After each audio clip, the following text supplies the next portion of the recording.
नमस्कार साथियों, मैं हरि बेनीवाल किसान जागृति मंच के एक और वीडियो में आपका स्वागत करता हूं।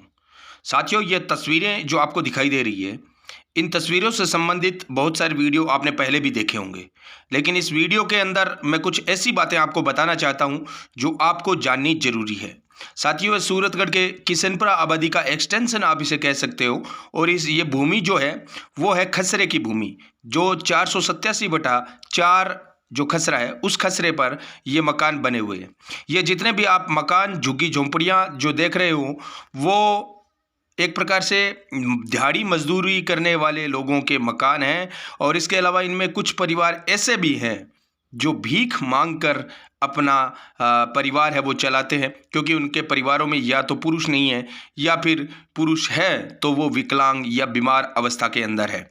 तो इन परिवारों के ऊपर आजीविका का संकट पहले से मंडराया हुआ था, लेकिन सूरतगढ़ तहसीलदार द्वारा सूरतगढ़ की घिनौनी राजनीति का शिकार होकर इन लोगों को बेघर करने की जो साजिश रची गई, जो षड्यंत्र रचा गया, उस षड्यंत्र को हम पहले ही बेनकाब कर चुके हैं। सूरतगढ़ तहसीलदार हाबूलाल मीणा द्वारा इन घरों को तोड़ा गया और इन घरों को तोड़ने का जो कारण बताया गया वो कारण बड़ा ही हास्यास्पद है। आप भी सुनोगे तो हैरान रह जाओगे।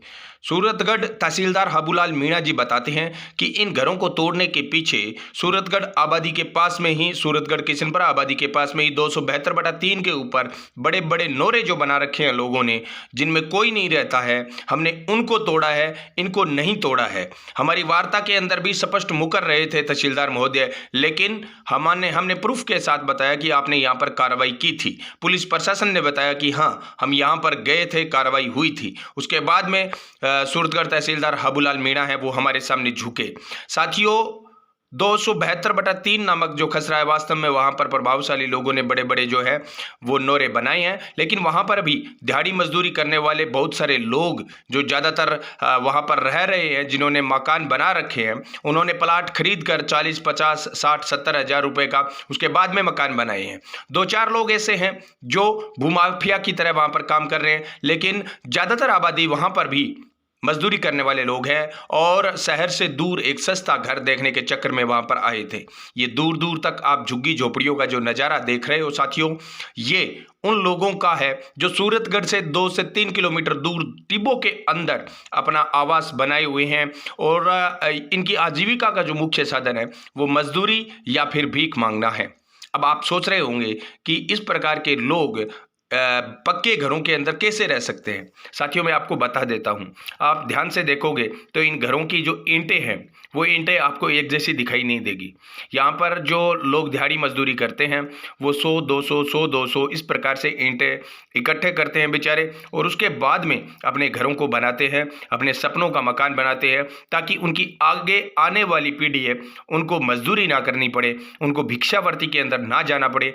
यहाँ पर भिक्षावृत्ति के अंदर लिप्त जितने भी परिवार थे, उन परिवारों से जब मैंने संवाद स्थापित किया, उन परिवारों से जब मैंने पूछने की कोशिश की कि आप इस प्रकार के घिनौना काम क्यों करते हो, तो साथियों उनके जवाब मेरे रोंगटे खड़े कर देने वाला था। एक चीज़ और बता दूं, इन घरों पर ये जो बिजली के मीटर आपको दिखाई दे रहे हैं ना, ये शुद्ध रूप से कब्जा नहीं है। यहाँ पर विद्युत विभाग ने बाकायदा इनको विद्युत कनेक्शन दिए हैं। 15 से 20 घरों के अंदर विद्युत कनेक्शन है। तो विद्युत विभाग इस आबादी को जो है वो एक प्रकार से बिल्कुल अवैध नहीं मानता है। इनको कनेक्शन जारी हुए हैं। इसके अलावा इन लोगों ने यहाँ पर जो ज़मीन खरीदी जिन लोगों से, उनके स्टाम्प इनके पास है।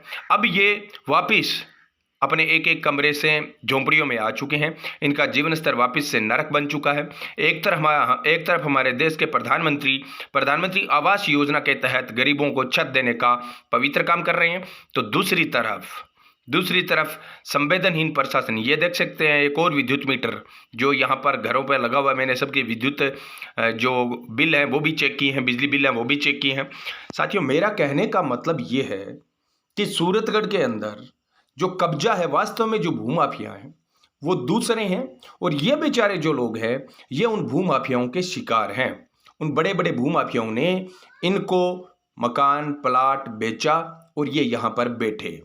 जो भूमि है, चाहे वो राजीराज भूमि है, चाहे वो आपकी टीसी खारिज भूमि है, उस भूमि पर कब्जा करके बेचने का काम नेता और उनके समर्थक कर रहे हैं। ये लोग तो उनके शिकार हुए हैं। अगर आबादी बढ़ रही है तो आबादी भूमि की व्यवस्था करना प्रशासन का काम होता है, सरकारों का काम होता है, जनप्रतिनिधियों का काम होता है। जनसंख्या बढ़ रही है, आबादी भूमि के अंदर कन्वर्ट करो इस भूमि को। ये आराजी राज भूमि है, रकबा राज भूमि है, तो यहाँ पर इन लोगों को आवासीय पट्टे जारी करनी चाहिए और इन लोगों से बाकायदा आप राजस्व वसूली करें।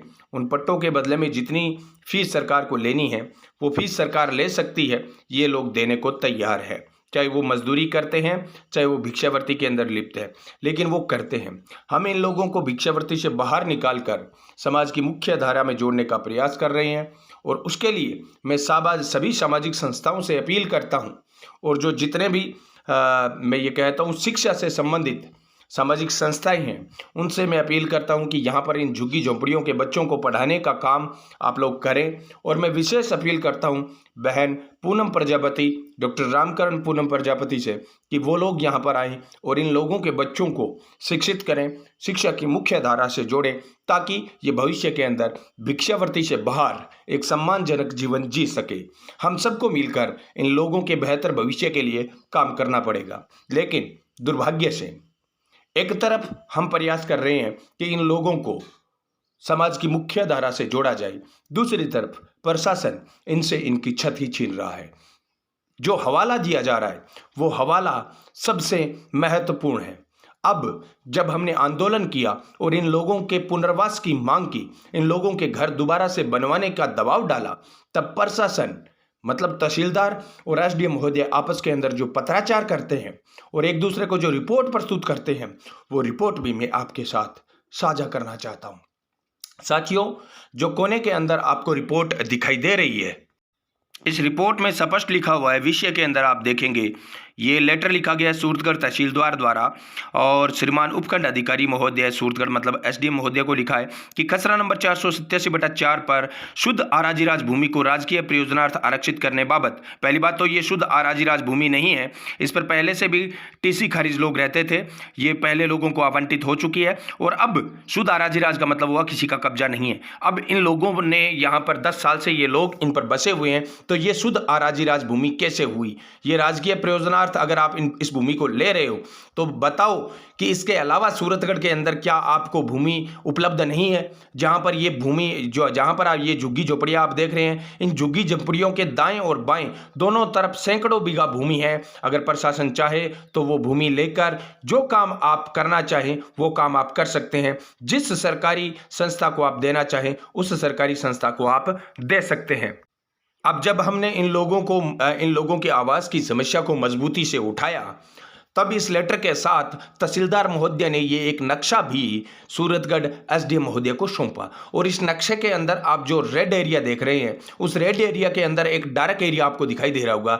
ये डार्क एरिया है कुमार समाज के छात्रावास हेतु 4 दीवारी की गई भूमि और उसके आसपास ये जो रेड एरिया तहसीलदार महोदय ने बताया है, ये 30 बीघा भूमि का बताया है। बाकायदा रिटर्न के आप अंदर आप देख सकते हो कि 30 बीघा भूमि हमें राजकीय प्रयोजनार्थ चाहिए।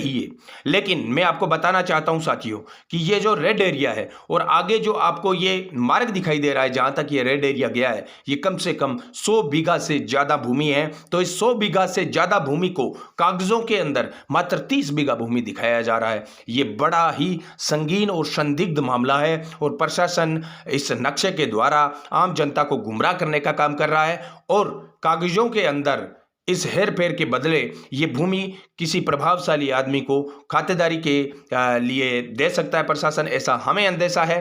अगर ऐसा नहीं है तो तहसीलदार जी को स्पष्ट करना चाहिए और इस रेड एरिया को धरातल पर भौतिक सत्यापन करके हमें बताएं कि ये कितनी भूमि है, जबकि वास्तविक में ये भूमि 100 बीघा से ऊपर है। साथियों, इससे पहले भी सूरतगढ़ के कुछ उदाहरण में आपको जो है वो बताना चाहता हूं।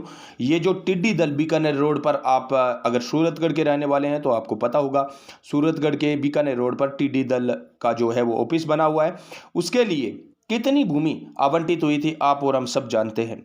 25 बीघा से ज़्यादा भूमि आवंटित हुई थी, लेकिन वो टिड्डी दल 1 बीघा से भी कम भूमि पर बना हुआ है और बाकी की भूमि भूमाफियाओं ने कब्जा ली है। उसका आप जीता जागता उदाहरण देख रहे हैं। वहाँ पर दिन रात निर्माण कार्य जारी है। तहसीलदार महोदय वहाँ पर नहीं जा रहे हैं और उस भूमि को उन बड़े बड़े भूमाफियाओं से छुड़ाने की जहमत तहसीलदार महोदय नहीं उठा रहे हैं, क्योंकि वो ऑन रोड करोड़ों की भूमि है और वहाँ पर राजनीतिक घरानों के नज़दीकी लोग जो हैं वो लगे हुए हैं उस भूमि पर कब्जा करने के लिए अंधाधुंध तरीके से।